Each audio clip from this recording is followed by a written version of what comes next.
अस्सलामुअलैकुम। Organic chemistry हमने start की है। ऑर्गेनिक केमिस्ट्री सीखने के लिए सबसे पहले हमें चाहिए कि जो मुख्तलिफ़ इम्पॉर्टेंट टर्म्स ऑर्गेनिक केमिस्ट्री में इस्तेमाल होते हैं वो हम सीख जाएं। तो सबसे पहले हमारे पास हैं फंक्शनल ग्रुप। ऑर्गेनिक कंपाउंड जो हैं उसके अंदर एक एटम या ग्रुप ऑफ एटम्स ऐसा होता है जो कि उसी ऑर्गेनिक कंपाउंड की प्रॉपर्टीज़ को एक्सप्लेन करता है। अगर वही एटम या ग्रुप ऑफ एटम हम इसी ऑर्गेनिक कंपाउंड से निकाल लें तो इसी ऑर्गेनिक कंपाउंड की प्रॉपर्टीज़ जो हैं वो ख़त्म हो जाती हैं। तो फंक्शनल ग्रुप वो एटम या ग्रुप ऑफ एटम्स जो कि ऑर्गेनिक कंपाउंड्स को कुछ ख़ास प्रॉपर्टीज़ दे दें और इसी फंक्शनल ग्रुप को हटाने से उसकी प्रॉपर्टीज़ ख़त्म हो जाएं, तो ऐसे एटम या ग्रुप ऑफ एटम्स का नाम जो है वो हमारे पास फंक्शनल ग्रुप है। तो यहाँ पर इसकी डिफिनीशन लिखी है, atom or group of atoms which gives characteristic properties to an organic compound. यानी ऑर्गेनिक कंपाउंड का जो हार्ट होता है, दिल होता है, जो इसको प्रॉपर्टीज़ देता है, ऑर्गेनिक कंपाउंड की जिसकी वजह से हम पहचान करते हैं, उसी एटम या ग्रुप ऑफ एटम्स का नाम हम फंक्शनल ग्रुप रखते हैं। अब मुख्तलिफ़ ऑर्गेनिक कंपाउंड्स के अपने अपने फंक्शनल ग्रुप होते हैं, जैसा कि यहाँ पर मैंने कुछ लिखे भी हैं।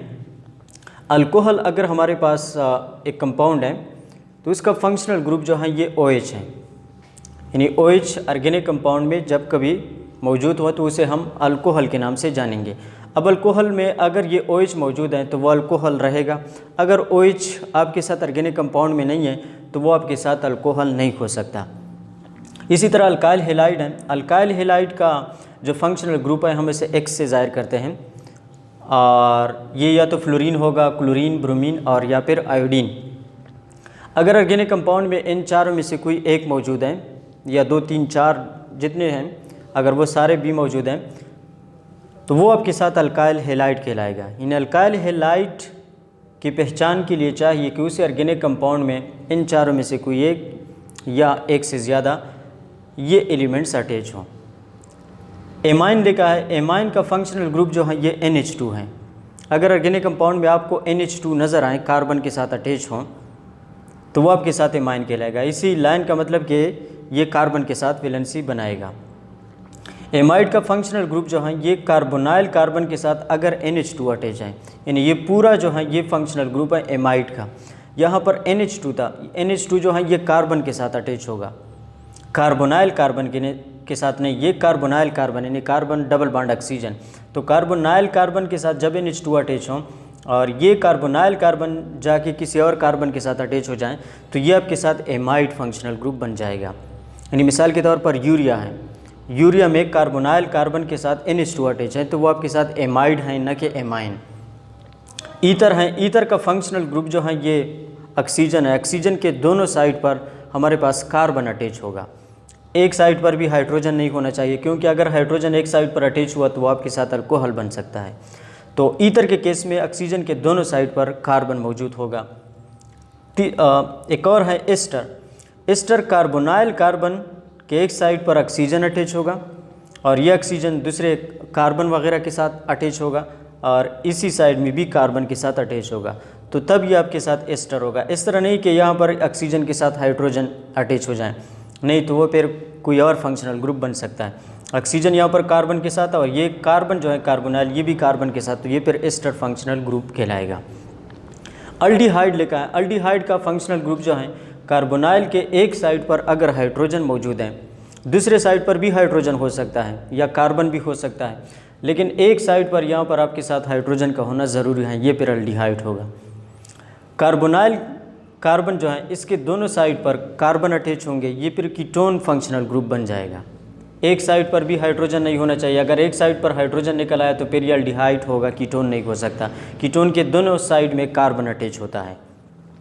कार्बोक्सिलिक एसिड है। कार्बोनाइल कार्बन के साथ अगर ऑक्सीजन अटैच है, ऑक्सीजन एक OH ग्रुप अटैच है, हाइड्रॉक्सिल ग्रुप अटैच है, तो ये पूरा जो फंक्शनल ग्रुप हमारे पास बनता है ये कार्बोक्सिल फंक्शनल ग्रुप या कार्बोक्सिलिक एसिड वाला फंक्शनल ग्रुप बन जाएगा।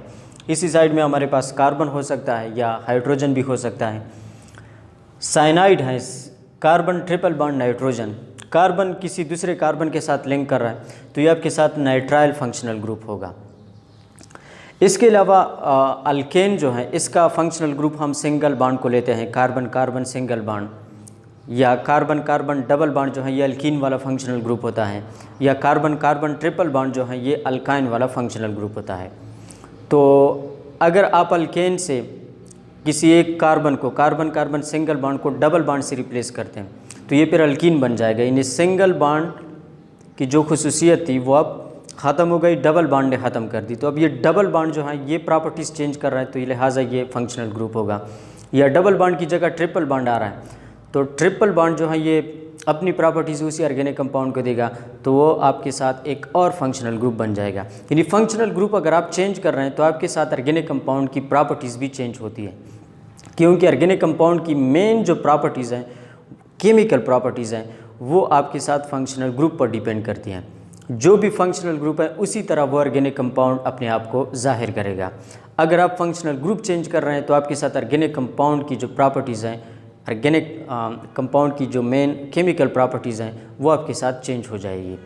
तो ऑर्गेनिक कंपाउंड्स के अंदर एक मेन जो प्रॉपर्टीज़ देने वाला ग्रुप होता है उसी ग्रुप का नाम फंक्शनल ग्रुप है, जो कि एटम हो सकता है या ग्रुप ऑफ एटम हो सकता है या कार्बन कार्बन सिंगल डबल या ट्रिपल बॉन्ड हो सकता है। आज तक इतना ही, अपना ख्याल रखिएगा। अल्लाह हाफिज़।